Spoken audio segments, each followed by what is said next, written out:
اللہ رب العزت نے قرآن کریم کے اندر ارشاد فرمایا وما خلقت الجن والانس الا لیعبدون کہ میں نے انسانوں اور جنوں کو اپنی عبادت کے لیے صرف کرنے بنایا ہے۔ زندگی کا مقصد اللہ رب العزت نے بیان فرما دیا کہ جنوں اور انسانوں کو اتنا اعلیٰ مقام دیا، اشرف مخلوقات بنایا انسان کو، تو جنات بھی اللہ کے مخلوق ہے جو کہ انسانوں سے زیادہ ہے، انسانوں سے پہلے ہے۔ تو یہ مخلوقات کو اللہ رب العزت نے اپنی عبادت کے لیے بنا بنایا۔ یوں تو زندگی گزر جاتی ہے، لیکن اگر ایک طریقہ کار، ایک لائق عمل، ایک مشہور، ایک نظام، ایک اصول اللہ رب العزت نے دیا ہے، اس کے مطابق اگر زندگی گزاری جائے تو اس کا مزہ ہی کچھ اور ہے۔ کیونکہ انسان دنیا میں آتا ہے اور ہم دیکھتے ہیں کہ ہماری دور ساری زندگی کس چیز میں لگی رہتی ہے، کس چیز کے اندر ہم اپنی صلاحیتیں صرف کرتے ہیں، اپنی کوشش، اپنی اپنی جدوجہد، ساری ہماری زندگی کی کوشش کس چیز کے اندر صرف کی جاتی ہے۔ تو آج آواز میں کہتے ہیں انسان کو اپنی زندگی گزارنی کیسے چاہیے کہ بطور مسلمان اور اللہ تعالیٰ کی مخلوق اور اشرف المخلوقات ہونے کے ہماری ذمہ داریاں کیا ہیں اور ہمیں کیسے زندگی گزارنی چاہیے۔ تو سب سے پہلے تو ہمیں دیکھنا چاہیے کہ علماء نے لکھا ہے اور مختلف کتب میں یہ بات ذکر کی گئی ہے کہ سب سے پہلے انسان کو قرآن حدیث کی روشنی سے ہمیں یہ چیز سامنے آتی ہے کہ زندگی دنیا اور آخرت کی زندگی دو قسم کی زندگی ہیں، دونوں کے اندر انسان کو توازن رکھنا چاہیے، بیلنس رکھنا چاہیے، توازن رکھنا چاہیے۔ اگر ہم تھوڑا سا غور کریں تو ہماری زندگی کی کوشش اور ہماری زندگی کا زیادہ وقت اور ہماری زندگی کے جو اوقات کار ہیں، دن اور رات ہیں، ہمارے لمحے، ہماری گھنٹے، ہمارے منٹس اور سیکنڈ کس چیز کے اثر ہوتے ہیں، ایک زندگی ہے، اسی کو ہمیں گزارنا ہوتا ہے۔ کوئی الگ سے اللہ تعالیٰ کے لیے مخصوص وقت کرنے کی الگ سے کوئی اللہ رب العزت نے ترکیب نہیں فرمائی، بلکہ فرمایا کہ وہ زندگی تمہیں دی گئی ہے اسی کو میرے حکم کے مطابق گزارنا ہے۔ جو لمحے، جو سانسیں، جو دن اور جو رات اور جو اوقات کار میں نے تمہیں عطا کیے ہیں، یہ زندگی بہت بڑی نعمت ہے، اسی کے لیے انسان دنیا میں کمزور کرتا ہے۔ تو بیلنس دیکھنا ہے کہ ہم کتنا بیلنس رکھتے ہیں آخرت کے لیے۔ آخرت کی زندگی ہے جو ہمیشہ کی زندگی ہے، دنیا کی زندگی آخرت کے نزدیک بالکل مختصر سی ہے۔ دنیا کی زندگی کو اللہ تعالیٰ نے تو ہم تو بیلنس کی بات کر رہے ہیں، لیکن دنیا کی زندگی کو اللہ تعالیٰ نے تو بالکل کھیل تماشا کرا دیا کہ عمل خیال دنیا اللہ ہے، دنیا کی زندگی سوائے کھیل کود کے کھیل تماشے کے کچھ بھی نہیں ہے۔ کہیں فرمایا کہ عمل خیال دنیا اللہ مطال غرور کہ دنیا کی زندگی دھوکے کے سامان کے علاوہ کچھ نہیں ہے۔ ایک دھوکہ ہے، ایک پانی کے بلبلے کی طرح کہ جیسے نظر آتا ہے دور سے بلبلا بڑا خوبصورت، لیکن کچھ وقت کے لیے وہ ہوتا ہے اور اس کے بعد اس کی ہوا نکل جاتی ہے، جیسے غبارے کے اندر سے ہوا نکل جائے تو آگ کی ختم ہو جاتی ہے۔ دنیا سراب کی طرح ہے کہ جیسے دور سراب اس چیز کو کہتے ہیں، دور ہمیں پانی کا ایک گمان ہوتا ہے، کبھی بدن ملک ریل سفر کرے یا بالکل صاف روڈ ہو اور دور جب بنے کی نظر پڑتی ہے آگے پر دیکھتا ہے تو ایسا لگتا ہے کہ پانی کی طرح گمان ہوتا ہے، لیکن حقیقت میں وہ جب بندہ وہاں پہ پہنچتا ہے تو پانی نہیں ہوتا۔ تو دنیا کی زندگی سراب کی طرح ہے، سراب سے کہتے ہیں کہ جیسے معلوم ہوتا ہے کہ پانی ہے لیکن پانی ہوتا نہیں ہے، حقیقت میں انسان کی نظر کا دھوکہ ہوتا ہے۔ اسی طرح دنیا کی زندگی بھی ایک سراب کی مانند دھوکہ ہے، اور اس دھوکے کا اندازہ، اس دھوکے کی حقیقت اس وقت ہوئے گی جب انسان کی آنکھیں بند ہو جائیں گی اور انسان کی جب زندگی کی شان ہو جائے گی، اس وقت انسان کو اس اندازہ ہوگا کہ یہ واقعی زندگی جو ہے یہ دھوکہ ہے۔ جن رشتہ داروں کے لیے ہم دن رات کیے رہتے ہیں اور جن مال و اولاد کے لیے سب کچھ برابر کرتے ہیں،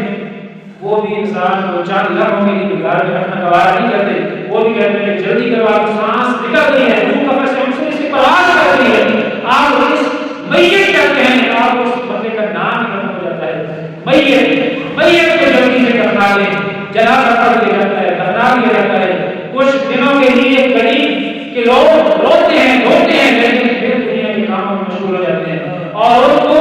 مردوں کے اوپر شمار کر دیا جاتا ہے کہ ان کا نام لسٹ سے جب نکل جاتا ہے اسی دن سے کہتے ہیں کہ اس کی جائیداد کا کیا کرنا ہے، اس کے آگے پیچھے کیا کرنا ہے، ساری چیزوں کے بارے میں کیا کرنا ہے، کیونکہ وہ کب چلا گیا اب وہ تو دنیا کے اس کا نام ہی ختم ہو جاتا ہے۔ کچھ دنوں کے لیے قبر کے اوپر روشنی لوگ کرتے ہیں، کچھ جا کے پڑھتے ہیں، کچھ نام لکھ دیتے ہیں، لیکن آہستہ آہستہ قبر کے نشانات بھی مٹ جاتے ہیں۔ تو انسان کی زندگی باقی دھوکہ ہے، اور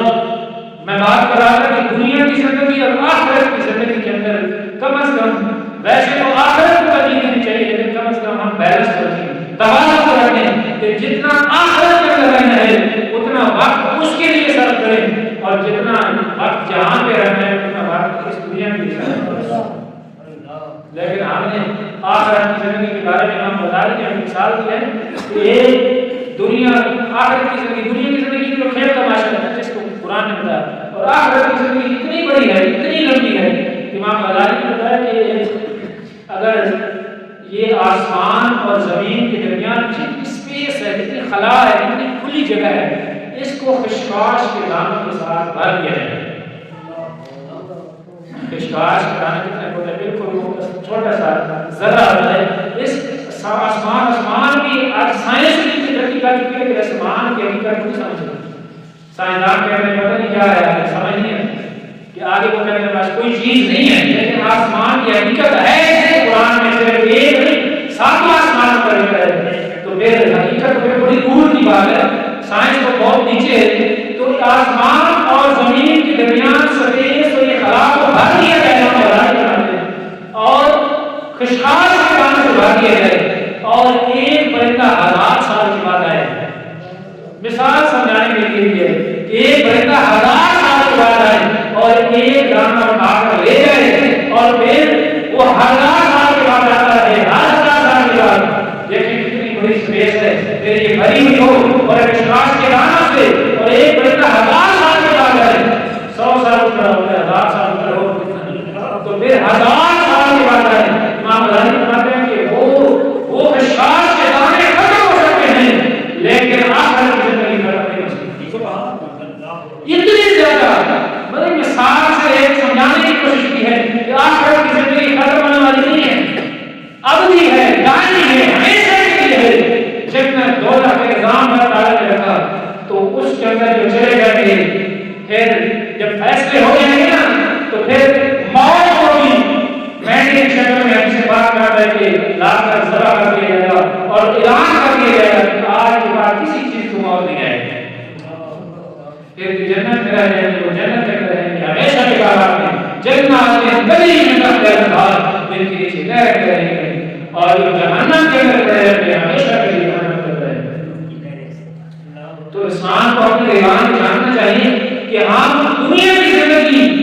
کتنی ایک ہے کہ جس کو رب نے بتایا کہ یہ کھیل تماشا دھوکے کا سامان ہے، اور آخرت کی زندگی ہمیشہ کی زندگی ابدی زندگی ہے، اس کے لیے اور دنیا کی زندگی کے لیے ہم نے کیا کرنا ہے؟ کم از کم اتنا کریں کہ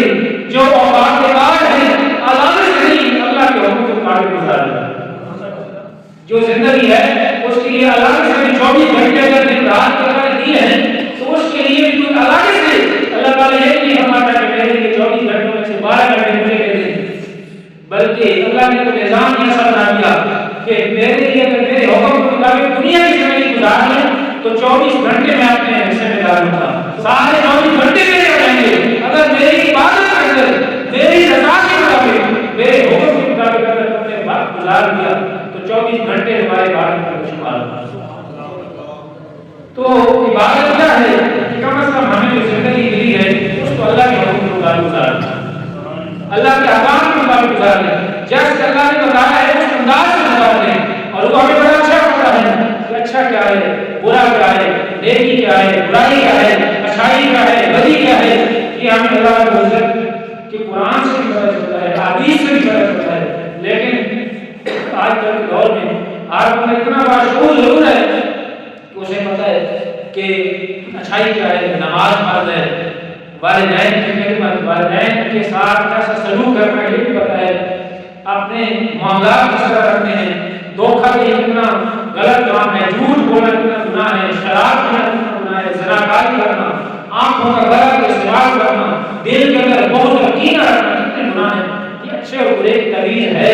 کم از کم ہم اتنی کو کر رہے ہیں، آپ اصلاح کر رہے ہیں کہ جتنے ہمارے گریبانوں میں کوئی بندہ جانتے تو بندے کو بڑا شیشہ نظر آ جاتا ہے، آئینہ نظر آتا ہے کہ میرے اندر کیا کیا خامی ہے، تو کم از کم جو ہمارے اندر خامیاں ہیں وہ انسان کو نظر آتی ہیں تو ان کو دور کرنے کی کوشش کرے اور اپنی زندگی کو اللہ کے حکم کے مطابق گزارنے کی کوشش کرے۔ تو کیسا خوبصورت نظام ہے کہ اگر ہم اللہ تعالیٰ کے حکم کے مطابق زندگی گزاریں تو اللہ تعالیٰ نے ایسا نظام کیا ہے کہ دنیا بھی سمجھ جاتی ہے اور آخرت بھی سمجھ جاتی ہے، دنیا کے اندر بھی سکون ملتا ہے اور آخرت کے اندر بھی سکون ملے گا انشاءاللہ، عافیت عطا کرے گا اللہ تعالیٰ، کامیابی عطا کرے گا، اور کامیابی حقیقت میں وہی ہے کہ انسان دنیا کی زندگی ایسے گزارے کہ آخرت میں کامیاب ہو جائے۔ فمن زحزح عن النار وادخل الجنة فقد فاز، کہ جو آگ سے بچا لیا گیا آخرت کے اندر اور جنت کے اندر جس کا داخل ہو گیا وہی کامیاب ہے، اسی کو کامیابی ملی ہے۔ ہم دنیا کی کامیابی میں پیچھے پڑے رہتے ہیں، دنیا کی کامیابی انسان حاصل کرے، جائز طریقے سے تعلیم حاصل کرے، آگے بڑھے، ترقی کرے، اچھے کام کرے اور بے شک رزق حلال کمائے، لیکن یہ سارے کام اللہ کے رضا کے خاطر کریں گے اور اللہ کو راضی کر کے کریں گے، پھر آخرت سمجھے گی اور آخرت میں جب آگ سے بچا لیا گیا انسان، فمن زحزح عن النار وادخل الجنة فقد فاز، کہ جو آگ سے بچا لیا گیا قیامت والے دن، حشر والے دن اور جنت کے اندر داخل کر لیا گیا تو وہ بہت کامیاب انسان ہے۔ تو یہی سب سے بڑی کامیابی ہے۔ تو ہم یہ آپ کہتا ہے کہ ہم کم از کم بیلنس کریں کہ دنیا کی زندگی کو آخرت کی زندگی کے ساتھ دیکھیں کہ ہم کس انداز سے وقت گزار رہے ہیں، کہ ہماری تھوڑا سا بندہ انسان غور کرے تو ہمارے اوقات کے بعد ہمارا لیول کیا ہے، کہ ہماری خواہش ہوتی ہے ہم نے سر کی تقریباً کہ ہم اچھا پہننا ہے، اچھا کھانا ہے، بڑی اچھی غذائیں، اچھا کھانا، اچھا پینا، اچھی رہائش اور مال و اولاد کے لیے سب کچھ کرنا، یہ بھی اچھی بات ہے، اس کی بھی گنجائش ہے، لیکن سارا وقت ایسے کام کے لیے صرف کر دے اور رات کو بلا کے کہ اچھا کھانے کے لیے انسان جائز ناجائز کے لیے کیا کرے، اپنے گھر کو بنانے کے لیے، اپنی کوٹھیاں بنانے کے لیے، اپنی اولادیں جائیدادیں بنانے کے لیے ہر جائز ناجائز کو عرض کرتا جائے، یہ کام کا حساب ہے اور پھر انسان اپنی قبر کے ساتھ کر دے۔ تو اس کے لیے انسان کو کم از کم چاہیے کہ انسان اچھا کھائے پیے، اچھی جائیداد کرے، لیکن سارے کام اگر جائز طریقے سے کرے گا تو دنیا کے اندر جب تک رہے گا تو دنیا کے اندر بھی سکون رہے گا اور جب یہاں سے جائے گا تو اس کو پھر حساب مشکل پر آسان ہوگا۔ حدیث پاک آتا ہے کہ انسان قیامت کے دن اپنا قدر نہیں اٹھا سکے گا کہ جب تک کہ 5 سوالوں کے جواب نہیں دے پائے گا۔ 5 سوالوں کے جواب نہیں دے گے، اللہ کے حضور اپنے جواب دیے ہوئے ہیں، ہر ایک چیز کا جواب دے رہے ہیں اور قرآن کی کیا ہے کہ اللہ کو مجھے پوچھے گا اس کے بارے میں کہ میں نے حدیث پاک کا محبت کر رہا ہوں کہ اللہ کو مجھے پوچھے گا کہ میں نے تمہیں عمر عطا کی، عمر جیسی نعمت زندگی عطا کی، بتا کس طرح گزار کیا ہے، پوچھا جائے گا کہ جو میں نے تمہیں زندگی دی تھی، زندگی جیسی نعمت عطا کی، زندگی کی نعمت عطا کی، زندگی کتنی بڑی نعمت ہے، انسان غور کرے تو انسان کو پتہ چل جاتا ہے کہ زندگی سانسیں کتنی مشکل ہو جائے تو انسان کتنا بڑھنے لگ جائے۔ سانسیں اگر خدا نہ خاصہ کوئی بیماری آ جائے، پھیپھڑے انسان کے کمزور ہو جائے، گردے اگر اللہ نے فیل ہو جائے یا کوئی بیماری آ جائے تو انسان پیسے بھی لگاتا ہے لیکن پھر کسی طریقے سے پیسے کیا ہو گیا کہ میں اپنا مکان دے دوں، جائیداد دے دوں، لیکن مجھے زندگی مل جائے، لیکن زندگی جب ختم ہو جاتی ہے تو کیا نہیں ملتی۔ تو انسان سے جب پوچھا جائے گا کہ بتا میں نے تمہیں زندگی عطا کی تھی، بتا کس انداز سے گزار جائے گا، گزار کیا ہے، اگر انسان نے اچھی زندگی گزاری ہوگی، اللہ کے احکام کے مطابق گزاری ہوگی تو پھر تو جواب دے گا. اگر وہ اپنے کام سے بڑھا رہا، خواہش سے بڑھا رہا، اللہ کو بڑھا کر جائز ناجائز طریقے سے سارے کام کرتا رہا تو پھر اس کے لیے بڑا مشکل ہو جائے گا جواب دینا. تو پھر دوسرا سوال کیا جائے گا کہ بتا میں نے تمہیں جوانی عطا کی تھی، جوانی کس انداز سے گزاری؟ جوانی کے اندر جوانی مستانی ہوتی ہے، جوانی اندھی ہوتی ہے، جوانی کے اندر انسان کچھ سمجھ نہیں آتا. انسان دنیا کے اندر ایسے مگر ہوتا ہے جیسے انسان نے موت کا ذائقہ چکھا ہی نہیں ہے. ایسے دنیا کے اندر پڑھ کے انسان انجوائے کرتا رہتا ہے. رات رات کی محفلیں، گانے باجے، دنیا کی لہو لہو اور دنیا کی زندگی انسان انجوائے کرنا چاہتا ہے. ہر قسم کی رسمیں اسی طریقے سے زیادہ سے زیادہ لطف اندوز ہوں. اور موقع کیا ہوتا ہے کہ ایک دفعہ جوانی ملی ہے پھر دوبارہ نہیں ملی. اگر یہ ملی ہے تو اللہ کی اطاعت کے اندر گزاری ہے. کیا ہی بات ہے. اس جوان کی اگر صحبت آنکھ سے آنسو نکالے اللہ کے خوف سے قیامت کے دن سے عرش کا کھانا نصیب ہوگا. اگر جوانی اللہ کے حضور عبادت کے اندر گزاری ہے تو وہ عبادت جوانی کی ہے. کیسے کہتے ہیں کہ جوانی کے اندر انسان عبادت کرے تو اصل جوانی کو بری ہے کہ اس طرح وہ آخری کا شعر ہے کہ در جوانی توبہ کرنا شیوہ کرم کری وقت کی کوئی نظارت پیش وقت ریزدار.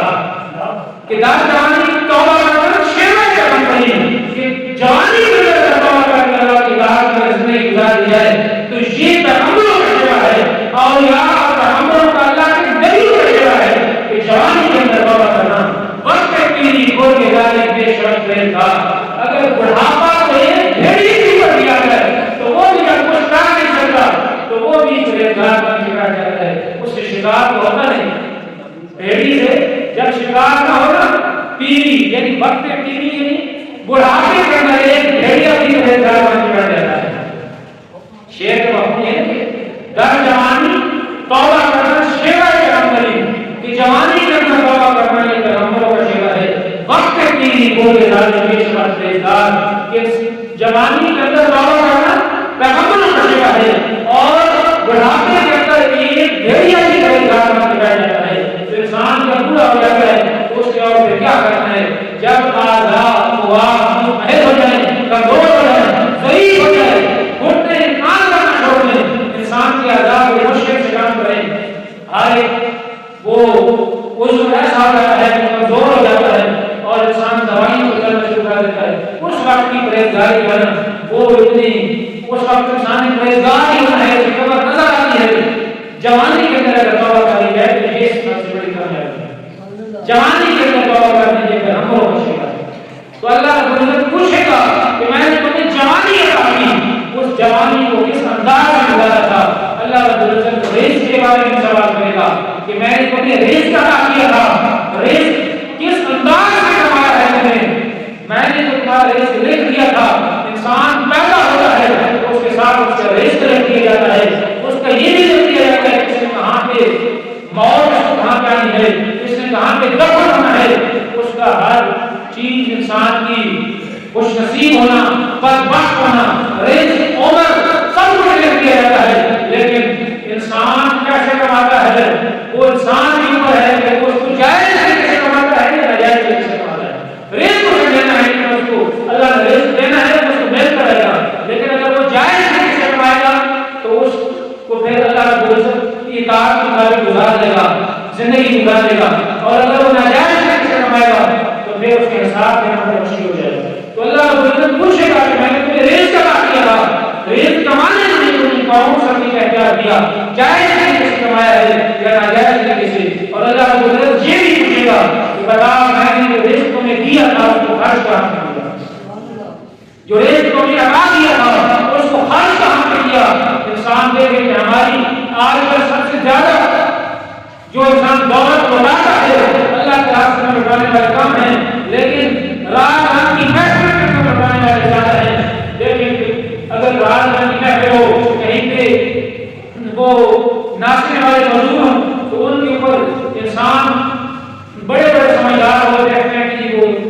گٹیاں صرف 10 پر لگائے آگے 100 اور 1000 ووٹ لینا نئے ووٹ کو لوٹا رہے ہیں. اور اگر کوئی اللہ کے راستے میں کوئی مانگ لے تو